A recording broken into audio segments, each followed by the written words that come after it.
كيف نقول بالإنجليزية أنت غبي؟ You are stupid. تعلم كل يوم 10 كلمات بالإنجليزية. كيف نقول أنت ذكي؟ You are smart. كيف نقول أنت لطيف؟ You are kind. لايك للفيديو إذا عرفت هذه الكلمات. كيف نقول أنت سعيد؟ You are happy. كيف نقول أنت حزين؟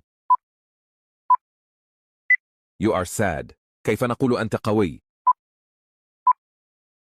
You are strong. كيف نقول أنت رائع؟ You are amazing. شير للفيديو إذا وصلت إلى هنا. كيف نقول أنت وسيم؟ You are handsome. كيف نقول أنت الأفضل؟ You are the best. اكتب في التعليقات كم تحصلت على 10.